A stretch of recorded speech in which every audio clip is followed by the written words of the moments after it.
Hi, my name is Milena Juarez and I'm originally from Brazil. I have a background in environmental engineering and a master in industrial ecology. I have been working at Fab Lab Barcelona for the last 5 years, coordinating and participating in different European projects. All these projects were somehow related to circular economy, sustainable food systems, co-creation, and other participatory approaches.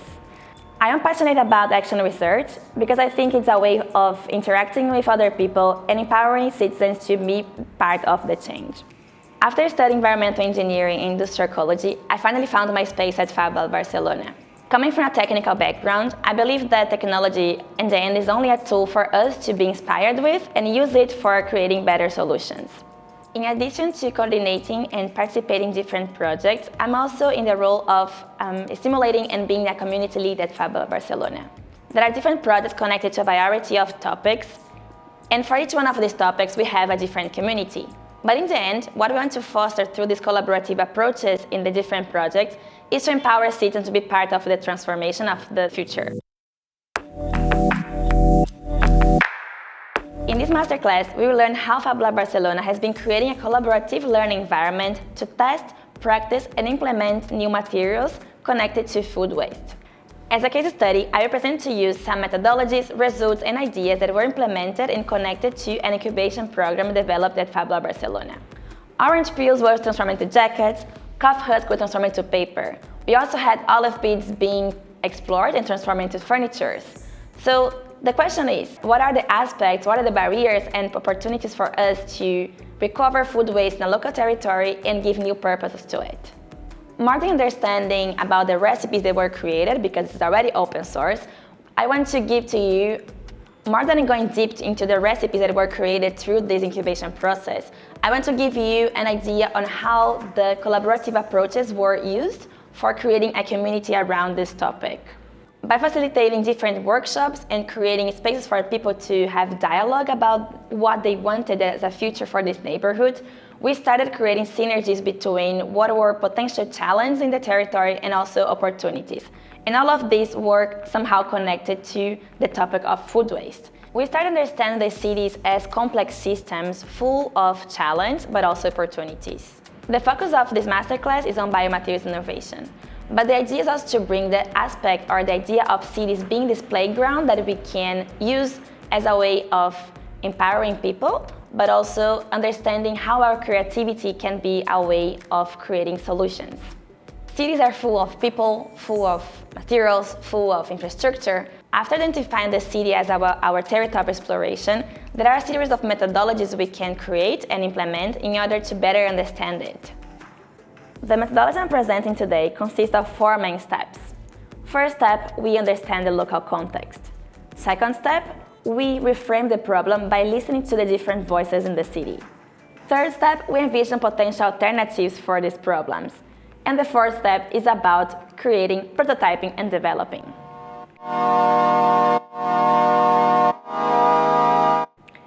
The first step is about context analysis. We do need to understand better our territory, and for it we need to listen to the local voices. You are probably not the first person or the first project exploring this topic you are interested in. It is important to have in mind that you are probably not the first person or the first project exploring this topic.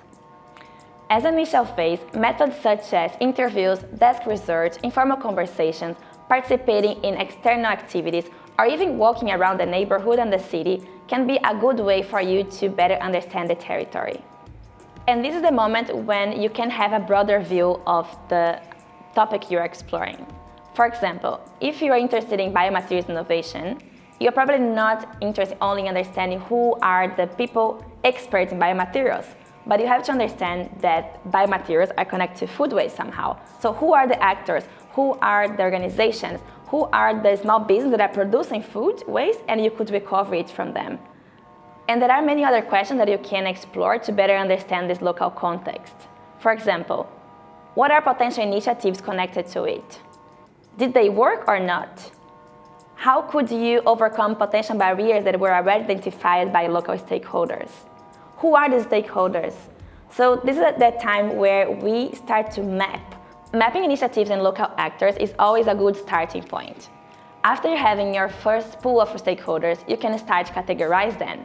For example, by understanding their similarities or potential interests that could have in common, or eventually even the location where the stakeholders are. Also, it's a time for you to start imagining what would be potential ways to interact with the stakeholders. What are the power or the influence the local actor has in the territory that could help, support, or be an inspiration for you in your project? Perhaps there are a group of people that are very interested about the results and the methodology you are creating, but they have less power into the implementation of your project. And also the other way around. You can have stakeholders with higher power, but for any reason, maybe they don't have exactly the time to dedicate to your project. So after understanding this grid between power and interest, you can start understanding ways of interacting with them. And it's very important. It doesn't matter if at the end of the project you didn't collaborate with a specific stakeholder, but they were mapped. And now you understand better who they could be eventually for a future project. After having a better understanding of the local context, it's a time to reframe the problem. Now you already know who are the stakeholders you can contact with. Now you already know stakeholders that you can create a longer-term relationship. So why not start creating opportunities to invite them and be part of your project?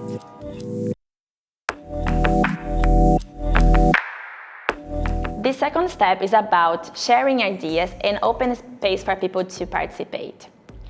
In the first moment, you have the time to explore the territory, understanding what are. In the second step is the time for sharing ideas and open the space for people to participate. You had an initial phase in which you explored potential synergies that could be created, and now is the moment to invite people to participate and share their opinions. There are a series of co-creation methodologies and approaches that you can use for inviting people to share their ideas, their motivations, and their interests. But it's also a very good moment for you to reflect on your own idea. Does your project bring any benefits for the local community? What are the value creation after the end of this project? Is it something the community is interested in? Perhaps they are not, but maybe because they are not aware of the potential opportunities it can create in the territory. And this is the moment to be creative, trying to find ways of connecting your project with something that could be an interest for the community. It's also important to have in mind that it can be easier to engage with stakeholders if you go to their spaces. You don't need to create a community from the scratch. You can use the knowledge and the learnings that you got from the first phase to understand who are potential communities that already exist in the territory. So why not going to their spaces? Why not participating in their events and perhaps proposing a workshop or an activity within their current program? So I mentioned the first two steps of the methodology. First, understand the context, and second, reframing the problem with your stakeholders. Now you have a better understanding of the territory, and also you could hear the local voices. Now is the time to move to the third step of the methodology, envisioning alternatives or solutions. It's the time to experimenting and get empowered. Get inspired with the knowledge and learnings that you got in the first two steps of the methodology and reflect on the following questions. Which skills do the community members need in order to explore the specific topic? Which infrastructure does it require? Is it necessary to provide knowledge, machines, tools, or any other equipment for them?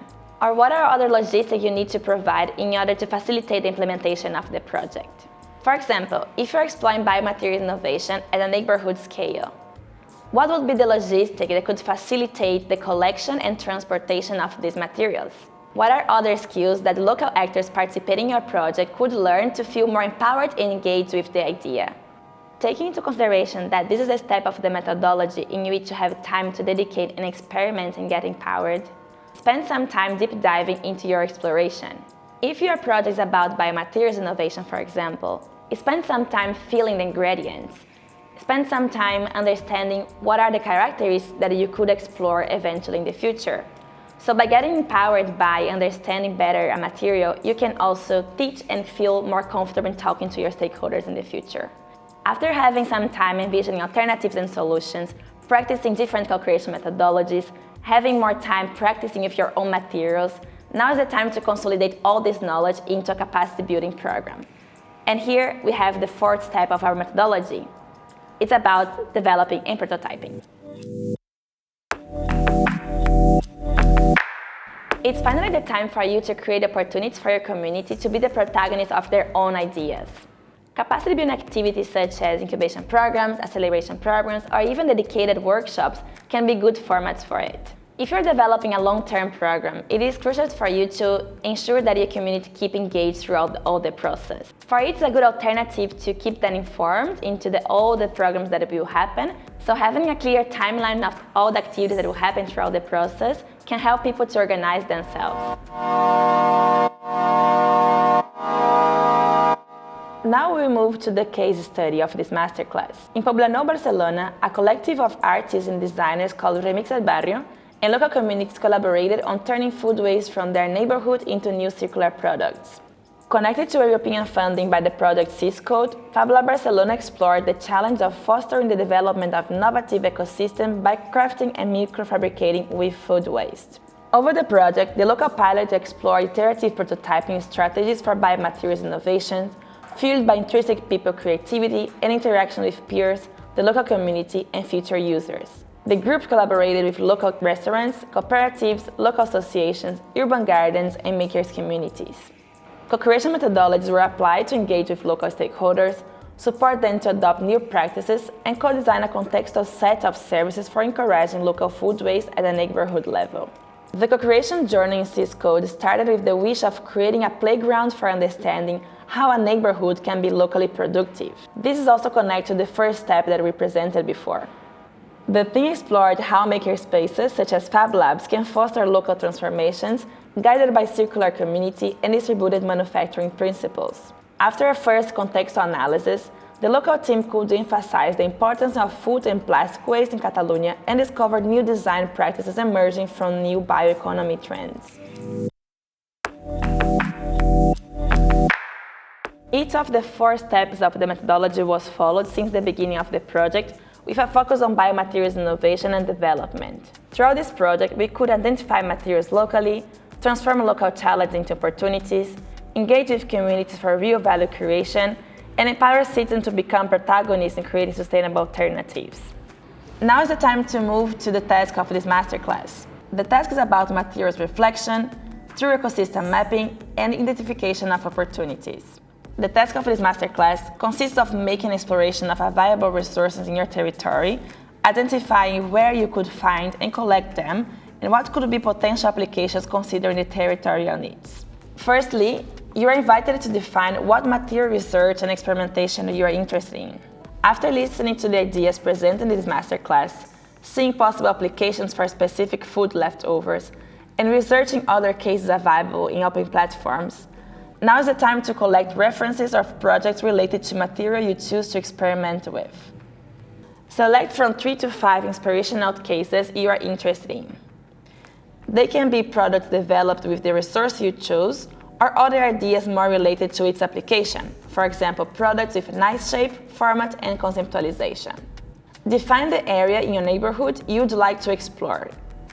It might be easier to get bigger quantities of material from restaurants or other types of businesses working with food or beverage processing, such as cafes, local breweries, and patisserie production. Match the local business with the viable food waste you could collect from there. If you are willing to practice with these materials, it could be a good opportunity to introduce yourself to the local shop. You could explain your motivation and start the creation of trust with the local stakeholders. Now, it's time to explore. What are the potential applications you could try? Remix del Barrio has video tutorials about different recipes you could start with. You can also find hundreds of ideas and recipes in platforms such as Materion. Make sure you have the basic ingredients and be creative to use adapted mods from other objects you have at home. If you want to keep a relationship with the local stakeholder, it can be a good idea to go back to them and show the results of your investigation. Perhaps the restaurants can be interested in exhibiting to their customers. As a reflection, there are a series of questions for you to explore. Why is this material interesting from an environmental, social, and economic point of view? Why does your material fit in a circular economy? The material created could be made with fewer ingredients. How can you optimize the production techniques?